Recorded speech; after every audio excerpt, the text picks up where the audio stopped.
Welcome to I dream. నేను మీ Surekha. AI medicine రంగంలో కూడా చాలా మార్పులు తీసుకొచ్చింది, చాలా మెరాకిల్స్ చేస్తుందనే చెప్తూ ఉన్నాం. అయితే ఇప్పుడు ఏఐ ద్వారా తల మార్పిడి అనేది వింటూ ఉన్నా జరగబోతుంది అని అంటున్నారు. అసలు దీని గురించి వివరంగా తెలుసుకుందాం. ఈరోజు మనతో పాటు ఉన్నారు ప్రముఖ న్యూరో సర్జన్ డాక్టర్ రంగనాథన్ గారు. వారితో మాట్లాడదాం దీని గురించి. నమస్కారం సార్.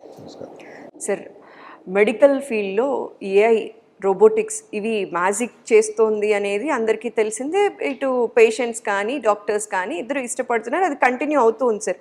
రీసెంట్గా ఒక వీడియో బాగా వెళ్తోంది, ఈ న్యూస్ బాగా వెళ్తోంది సార్. నేషనల్ లెవెల్ మీడియా నుంచి లోకల్ మీడియా వరకు వెళ్తోంది సార్.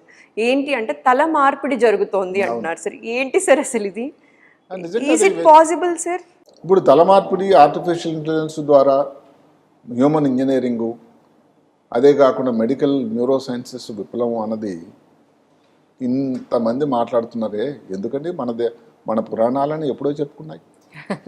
ఎందుకంటే ఒక శివుడికి కోపావేశుడయ్యి పార్వతి గారిని చూడడానికి వెళ్తున్నప్పుడు వాళ్ళ ఇంటి దగ్గర పిండితో చేసిన నలుగు పిండితో అమ్మ చేసినటువంటి ఒక వ్యక్తి కూర్చున్నాడు, వినాయకుడు. ఈయన కోపాద్వేషంతో దాన్ని త్రిశూలంతో తునిమేశాడు. ఈ స్టోరీ అందరికి మనకు తెలుసు. ఇంకా ఆమె అలకపండు పాంప్ మీద కూర్చున్నారు. ఆ పిల్లాడిని నేను ఎంతో ప్రాణపాదంగా చూసుకున్నాము, మీరు తుంచేశారు. ఇంకా మరి శివుడికి తప్పలేదు.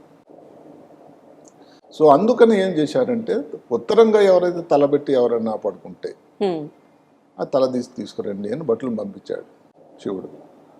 ఒక్క ఏనుగు అలిసిపోయి ఉత్తరం దిశలో తలబెట్టి పడుకుందట. అక్కడ మరి ఎందుకంటే రాజుగారు మహానుభావుడు చెప్పిన దాన్ని ఆలోచన చేయడానికి లేదు కదా. ఆ ఏనుగు తల నుంచి తీసుకురావడం ఈ గణేష్కి ఆ రోజుల్లోనే వారు ఇది అడహేజు వాడారో మనకు తెలియదు. తల మార్పిడి జరిగింది, అతికిపోయింది. ఆయన గణనాథుడయ్యాడు తర్వాత. కాబట్టి ఇంతకుముందు పురాణాల్లో మనం ఎన్నోసార్లు చెప్పుకుంటూ ఉంటాం. పుష్పక విమానాలు ఉన్నాయి, రావణాసురుడు ప్రయాణం చేసినటువంటి పుష్పక విమానం ఆ రోజుల్లో ఎందుకు, ఇప్పుడే స్పేస్ షిప్ అంటే ఏంటి, కొత్తది కాదు అని ఎన్నో మనం అలా చెప్పుకున్నాం. సో ఇది అలాంటిది కాబోతుందా? ఇది నిజం పురాణాల్లో చెప్పుకున్న విషయం ఈ రోజున సాకారం కాబోతుందా? మెడికల్ విప్లవానికి అది నాంది ప్రస్తావన జరుగుతుందా చూడాలి. ఇంకొక మాట నిజంగా అందరికీ నేను చెప్తున్నాను ఏంటంటే, నేను 82లో న్యూరో సర్జరీ చేసి ఇప్పటికి 42 సంవత్సరాలు అయింది. మాకు ఉండేటువంటి అభిప్రాయాలు, దాని మీద ఉన్నటువంటి సమాచారం, మెదడులో ఉండే కణాలు, న్యూరాన్స్, వాటి గురించి కొన్ని నిర్దిష్టమైన సమాచారం మా దగ్గర ఉంది. ఉదాహరణకి మెదడు తాలూకా కణాలకి మళ్ళీ ఒకసారి డ్యామేజ్ అయితే దాని తాలూకా మళ్ళీ గ్రోత్ లేదని, మెదడు తాలూకా ట్రాన్స్ప్లాంటేషన్ అని మెదడుని పురి లోపల ఉండే మెదడుని తీసి చేయడానికి కొన్ని ప్రయత్నాలు జరుగుతున్నాయి. కానీ అది గొప్పగా సక్సెస్ కాల. దానికి కారణం కూడా ఏంటంటే, మెదడుకి ఎక్కువ రోజులు అది బతికి ఉండడానికి అవకాశం లేదు. ఇలాంటి అభిప్రాయాలు ఉన్నాయి. ఇప్పుడు కూడా మేము చెప్తుంటాం, స్ట్రోక్ వచ్చింది, ఒక కాలు చేయ పడిపోయింది, మెదడు లోపల ముఖ్యమైన భాగంలో రక్తం సప్లై తగ్గిపోయింది. ఆ తర్వాత పేషెంట్ ఇంప్రూవ్ కారు. దానికి మేము చెప్పాల్సి వచ్చింది ఏమిటంటే, మెదడు డ్యామేజ్ అయిందండి ఎడమ పక్కన, అందువల్ల కుడికాలు కుడిచే పని చేయట్లేదు. అది చెప్పడం కష్టం, ఎంత ఇంప్రూవ్ అవుతుంది. ఇప్పుడు ఉన్నటువంటి సైన్సు అది చాలా వరకు పటాపంచలు చేసేటువంటి సమయం ఆసన్నమైందా అని అనిపిస్తుంది. అంటే మారిపోయిందని కాదు, కానీ ఇప్పుడు విప్లవాత్మకమైన ఆలోచనలు వస్తూ ఉన్నాయి. అసలు ఆ వీడియో చూసి షాక్. వాళ్ళు ఎంత గొప్ప సైన్స్ ఆధారంగా చేశారంటే దీన్ని తీసిపడేస్తాం కాదు. అసలు నేను ఆ వీడియో చూస్తే ఇన్ని సంవత్సరాల అనుభవం న్యూరో సర్జరీ ఉన్న నాకే, ఓహో ఎంత సిస్టమేటిక్ చేశారండి, ఎంత సిస్టమేటిక్ ఆలోచన వీడియో రూపంలో రూపొందించినా కూడా. అంటే రేపు వాళ్ళు చేయబోయేటువంటి వివరాలు సర్జరీ టైంలో మేము ఎలాగైతే చర్మాన్ని కట్ చేసి తర్వాత కండరాలన్నీ పక్కకు చేసి, లేకపోతే మెదడు లోపలికి వెళ్ళి ఎలాగైతే చేస్తామో ప్రతి విషయం, ప్రతి అంశం అంత క్షుణ్ణంగా ఒక పద్ధతి ప్రకారం, ఒక ప్లాన్ ప్రకారం జరిగింది. అదే కానీ అనుకున్నట్టుగా అది ఎగ్జిక్యూషన్ కానీ జరిగితే అది మరి మానవాళికి ఎంత ఉపయోగం అండి. వివరాల కోసం వెళ్తే ఇది 3 రోజుల క్రితం వచ్చిన వీడియో. ఈ పర్టికులర్గా ఇది చేసినటువంటి సంస్థ బ్రెయిన్ బ్రిడ్జ్, ఒక స్టార్టప్, అది అమెరికా.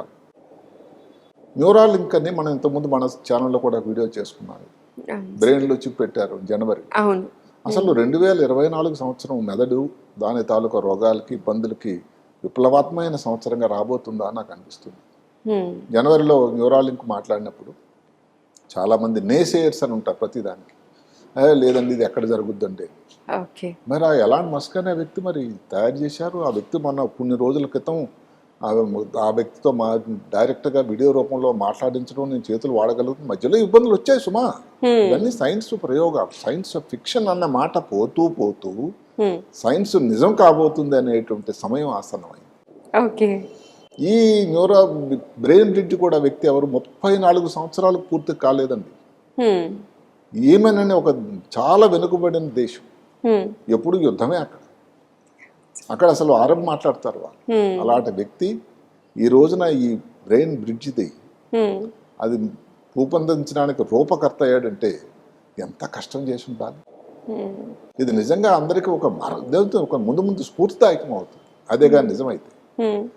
ఇందులో చేసిందల్లా ఏమిటంటే అండి, హ్యూమన్ ఇంజనీరింగ్ అని ఇప్పుడు ఇంజనీరింగ్లో అది వస్తుంది. ఇప్పుడు సివిల్ ఇంజనీరింగ్, మెకానికల్, సాఫ్ట్వేర్ తగ్గిపోయి ఆర్టిఫిషియల్ ఇంటెలిజెన్స్ సరే ఇప్పుడు మోస్ట్ సార్ట్ ఆఫ్టర్ అందరికీ ఇప్పుడు ఎవరైతే పిల్లలు చేరుతున్నారో ఆర్టిఫిషియల్ ఇంటెలిజెన్స్ అనేది సబ్జెక్ట్ అయిపోయింది. ఆ తర్వాత దాంట్లో ఇంకా హ్యూమన్ ఇంజనీరింగ్, న్యూరో సైన్సెస్ సరే ఆర్టిఫిషియల్ ఇంటెలిజెన్స్, మాలిక్యులర్ ఇమేజింగ్, పెద్ద పెద్ద మాటలు ఇవన్నీ ఇప్పుడు విననివే. మాలిక్యులర్ ఇమేజింగ్ ఇమేజింగ్ అన్నది ఎంఆర్ఐలోనే ఇంత మారింది.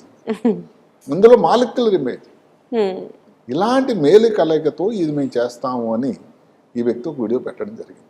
అందులో జరిగింది ఏమిటి, ఒక చనిపోయిన బ్రెయిన్ డెడ్ వ్యక్తి తాలూకా తల తీసి ఎవరికైతే మెదడు లోపల పార్కిన్సన్ వ్యాధి, లేకపోతే ఆల్జీమర్స్ వ్యాధి, బ్రెయిన్లో ట్యూమరు, బ్రెయిన్లో ఈ ఇన్ఫెక్షన్ లాంటివి ప్రమాదకరమైన వ్యాధులు ఎవరైతే వచ్చాయో దానికి నిజానికి వైద్యం పెద్ద లేదో అలాంటి వాళ్ళకి ఈ ఆరోగ్యవంతుడైనటువంటి వ్యక్తి ఎవరైతే ప్రమాదవశాత్తు యాక్సిడెంట్ అయింది, బ్రెయిన్ డెడ్ అయిపోయారు, ఆ మెదడు తీసుకెళ్లి ఈ ఇబ్బందితో బాధపడుతున్న వ్యక్తి తాలూకా మెదడుకి అమర్స్తే ఎంత బాగుంటుంది.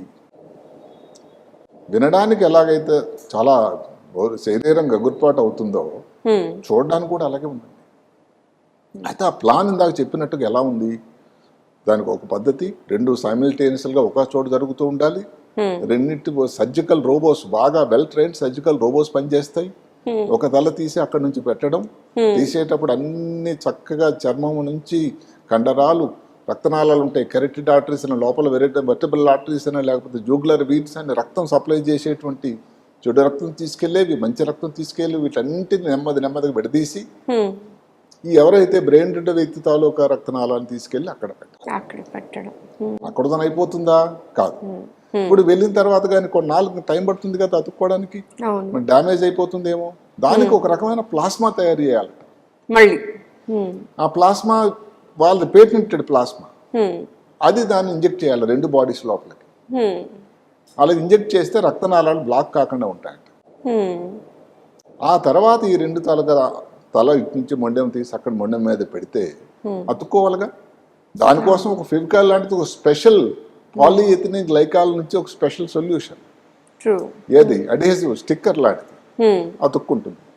అతుక్కున్న తర్వాత మరి డ్యామేజ్ కాకుండా ఉండడానికి ఏమిటి, రిజెక్షన్ అని ఒకటి ఉంటుంది శరీరంలో. ఇప్పుడు ట్రాన్స్ప్లాంట్స్ అని మూత్రపిండాలు మార్చారు, లివర్ మార్చారు, దానిలో ఇమ్యూనా సిస్టమ్ అని ఒకటి ఉంటుంది శరీరంలో, రోగ నిరోధక వ్యవస్థ.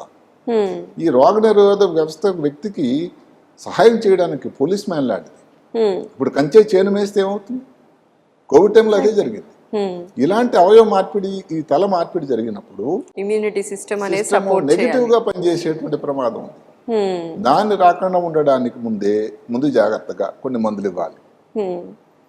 ఫోన్ అంతా సెటిల్ అయింది, తర్వాత చర్మం కట్ చేసి పెట్టారు, ఫేస్ అంతా మారిపోయింది, మరి అక్కడ ముడతలు రాకూడదు. ఇంత చేసే దానిలో సరిగ్గా లేకపోతే ఎట్లాగండి. ముఖ కవలికలు చక్కగా ఉండాలి, దానికోసం ఒక స్ప్రే ఉంటుందట. అంటే ఎంత పద్ధతి. ఇదంతా జరిగిన తర్వాత ముందు ముఖ్యంగా ఏంటంటే గాలి తీసుకోవాలి వ్యక్తి వెళ్ళేటప్పుడు ముందు రంధ్రం, ఇక్కడ విండ్ పైప్ లో ఒక రంధ్రం చేసి ట్రకాస్టమీ, అంటే ఈ ప్రక్రియ జరుగుతున్నప్పుడు కూడా గాలి శ్వాస జరుగుతూ ఉండాలి, రక్త ప్రసరణ జరుగుతూ ఉండాలి. ఆ తర్వాత 4 వారాలు అందరి ఎక్స్పర్ట్స్ అందరి పర్యవేక్షణలో అక్కడ ల్యాబ్లో ఉండాలి. ఇది నాకైతే అనిపిస్తుంది అది సాధ్యము అని. అయితే వాళ్ళు ఇప్పుడేదో రేపొద్దునే రేపడు ఇలాంటి మాస్క్ లాగా ఆయనకి నా ప్రకారం ఒక పెద్ద కాంపిటేటర్ అయితే వచ్చాడు. మామూలుగా ఏంటంటే ఒక సైన్స్ మేధావి, ఒక ఎక్సెంట్రిక్ అని అంటాం ఇలాంటి మస్క్. ఆయనకి ఇప్పుడు కాంపిటేటర్గా ఈ వ్యక్తి అవతరించాడా. ఆయన పేరు హష్మి అల్ గాలి. ఎక్కడో ఏమన్లో వాళ్ళ నాన్న రైతు అట్టండి అక్కడ. ఎలా మారిపోయింది చూడండి జీవితం. అంటే ఆ చెప్పగలగడం, ఆయన ఒక సోషల్ గొప్ప communicator, science communicator, molecular scientist, neuro surgeon కాదు ఆయన. కానీ ఈ బ్రెయిన్ బ్రిడ్జ్ స్టార్టప్ కోసం ఆయన ముఖ్యంగా ఉండేటువంటి అతని పేరే ప్రస్తుతానికి తెరపైకి వచ్చింది. మిగతా వివరాలు ఎవరు న్యూరో సర్జన్ టీంలో ఉన్నారని మాకు చాలా వివరాలు తెలియాల్సింది. ఒక సంతోషం ఏంటంటే వాళ్ళు ఏదో చెప్పేది రేపొద్దున అయిపోతుందని చెప్పలేదు. దీనికి ఈ ఆర్టిఫిషియల్ ఇంటెలిజెన్స్ ఉపయోగం ఏంటంటే ముందు కేసులు ట్రై చేసినప్పుడు ఏదో తప్పు అయింది అనుకోండి, ఆ తప్పు మళ్ళీ చేయకూడదు. చూసారా, మానవులు ఇంతకుముందు మేము మళ్ళీ మిస్టేక్ చేయకూడదు అనుకునేది ఆర్టిఫిషియల్ ఇంటెలిజెన్స్ ద్వారా మెమరీ అంత బాగుంటుంది. అలాంటివన్నీ సర్దుకొని అల్టిమేట్గా 10 సంవత్సరాలు 8 సంవత్సరాల తర్వాత రాబోయే నికరమైన ప్రోడక్ట్ ఏదైతే ఉందో చాలా గొప్పగా ఉంటుంది, అద్భుతంగా ఉంటుంది, మానవాళి కోసం ఎంతో ఉపయోగకరంగా ఉంటుంది. ఈ న్యూరో డెజనరేటివ్ డిజీజ్కి ఏ మందులు ఇచ్చినా పూర్తిగా క్యూర్ అంటూ ఇంతవరకు లేదే. ఎన్నో చోమలు వచ్చేటట్టయితే అసలు ఏంటి చేతుల హ్యాండ్సప్ పరిస్థితి, ఎన్ని కీమోథెరపీ ఇచ్చినా కూడా ఉపయోగం లేదు, రోబోస్ ద్వారా ఇది జరగబోతుంది అని ఒకప్పుడు ఇంతకుముందు వీడియో చేశాం. రాయ్ కుర్వేల్ అని, అంటే 2034 కల్లా మనిషికి మరణం లేదా అని. మరి అప్పుడు అనుకున్నాం ఎలాగ ఇదేదో వీరబ్రహ్మం గారి వాక్యాలు నేను చెప్పాను, పుట్టిన ప్రతి శ్రీకృష్ణ పరమాత్మ కూడా చెప్పాడు పుట్టిన ప్రతి జీవి గిట్టాలి అని. మరి అలాంటిది ఇప్పుడు సైన్స్ అన్నది దానికి అతీతంగా మారబోతుందా అంటే ఇలాంటి విషయాలను చూస్తూ ఉంటే ఒక్క సంవత్సరం 4 నెలల మధ్య విరామంతో ఎన్ని గొప్ప పరిశోధనలు అండి.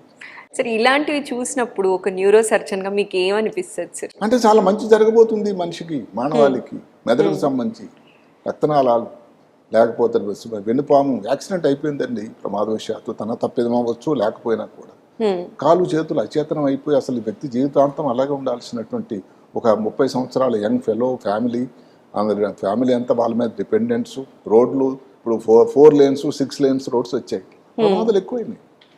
అలాంటప్పుడు ఇలాంటి వాళ్ళకు ఉపయోగం. అయితే దీనిలో కూడా లిమిటేషన్స్ ఉన్నాయి. ముందు ఎంత ఖర్చుతో కూడుకున్నది, ఎంతమంది దానిని చేయించుకోగలరు, అయితే దానికి సరిపోయిన వాళ్ళు ఉంటారు. ఇందులో కాంప్లికేషన్స్ ఏమైనా మేజర్ కాంప్లికేషన్స్ అంటే ఇంకా పేషెంట్ మీద అంటూ చేయలేదు కాబట్టి రిజెక్షన్ మెయిన్ ఉంటుంది. చేసేటప్పుడు ఏమైనా బ్లీడింగ్ ఏమైనా అయిందా, ఉన్నాయి ప్రాబ్లమ్స్. కాంప్లికేషన్ గురించి వాళ్ళు పేషెంట్ మళ్ళీ మారుతుంది కదా ఒకవేళ సక్సెస్ అయితే థియరిటికల్. ప్రస్తుతానికి ఇది ఒక వ్యక్తి మీద చేసినటువంటి విషయం కాదండి, ఒక ప్రయోగాత్మకం. ఇక్కడ చేసిన ప్రయోగం రేపు ఫ్యూచర్ లో మనిషి మీద సక్సెస్ అవుతుందా అంటే నిజంగా అవుతుందా? అంటే చేసే పద్ధతిని బట్టి నాకైతే అనిపిస్తుంది చాలా పాజిటివ్. మామూలుగానే నేను ఆశావాయి, అంటే ఏది కూడా క్లోజ్ చేసుకుంటే సైన్స్ ఇంత ప్రగతి ఇన్ని మందులు వస్తాయి అనుకున్నా. ఇప్పుడు కోవిడ్ వచ్చిందండి, కోవిడ్ వచ్చినప్పుడు అసలు ఇంకా మరి సెకండ్ వేవ్ తర్వాత ప్రపంచం అంతా అంతరించిపోతుంది, మనిషి ఎవరు ఉండరు అని అనుకున్నాం. మరి ఏమైంది? అదే కాకుండా మీరు అప్పుడు ఇంక చిన్నవాళ్ళే ఉంటారు, స్టార్ ట్రెక్ అని ఒక సీరియల్ వచ్చేది, మేము చిన్నప్పుడే వచ్చింది. అప్పుడు స్టార్ ట్రెక్ సీరియల్లో అది ఎలాగా విజన్ చూడండి, ఒక స్పేస్ స్టేషన్ చంద్రుని మీద ఉంటుందని, అక్కడికి వెళ్ళి మనుషులు కొన్నాళ్ళు నివసించి అక్కడ వాకింగ్ చేస్తారని అందులో ఉంది. మరి ఇప్పుడు సాధ్యమైంది కదండి. అలాగే ఎన్నో జరుగుతున్నాయి సంఘటనలు. సో సైన్స్కి ఇప్పుడు ఒక లిమిట్ లేదు, ఇంకా అసలు హద్దులు లేవు, ఎల్లలు లేవు. అది ఎంత అందులో ఇలాంటి ఆర్టిఫిషియల్ ఇంటెలిజెన్స్ లాంటి గొప్ప సాధనాల ఉపయోగంలోకి వచ్చి మిస్టేక్లు అనేది రిపీటెడ్గా చేయడానికి ఆస్కారం లేదు. ఎందుకంటే మెషిన్ సరిదిద్దేస్తుంది, అబ్బాయి నువ్వు తప్పు చేసాం మళ్ళీ చేయొద్దు ఆ స్టెప్కి వెళ్ళగలనా. అసలు మీరు ఆ వీడియో ఎవరన్నా చూసినట్టయితే ఆ పద్ధతి, ఆ సిస్టము, ఆ స్టెప్ బై స్టెప్ ఎక్కడ కూడా తొందరపాటు లేకుండా ప్రతి దానికి ఒక ఆలోచన, సొల్యూషన్, దానికి అతుక్కోవడానికి ఒక అడ్వైజివ్, లేకపోతే తర్వాత స్ప్రే లేకపోతే మళ్ళీ ఇబ్బంది, ఇన్ఫెక్షన్ వచ్చేస్తుంది అనుకోండి, ముక్క కవలకి ఒక స్ప్రే ఉంటుందట, ఏదో స్కిన్ పెట్టిన తర్వాత అంటే నార్మల్గా ఉండాలి. అంత ప్రతి మెటిక్యులస్గా వెంట్రుక వాసి డీటెయిల్స్కి వాళ్ళు చేసిన అటెన్షన్ నేను అనుకోవడం వాళ్ళు సక్సెస్ అవుతారు. అయితే మనం ఇప్పుడే తొందరపడడానికి అవకాశం లేదు. ముందు అయితే ఇంకా ఇలాంటివి వస్తాయని మానవాళికి చాలా మంచి జరుగుతుందని నా ఆలోచన. నిజంగా ఇలాంటివి సక్సెస్ అవ్వాలి, ఏఐ ద్వారా ప్రతి ఒక్కళ్ళకి కూడా అంటే ట్రీట్మెంట్ లేక మరణించే శాతం పూర్తిగా పోవాలి. ఆల్రెడీ కొన్ని రంగాల్లో మనం సక్సెస్ఫుల్ గా వెళ్ళిపోతుంది స్ట్రోక్ అని వచ్చేది. ఇప్పుడు ఎక్కడో చిన్న దూర ప్రాంతం అనుకోండి, ఎక్కడో గుంటూరు దగ్గర, లేకపోతే ఎక్కడో తెలంగాణలో మహబూబాబాద్ దగ్గర చిన్న పల్లెటూరు, స్ట్రోక్ వచ్చింది. వ్యక్తులు హైదరాబాద్ వచ్చేసరికి 6 గంటలు 10 గంటలు అయిపోయేసరికి పుణ్యకాలం కాస్త అయిపోతుందని మేము చెప్పేవాళ్ళం కాదు.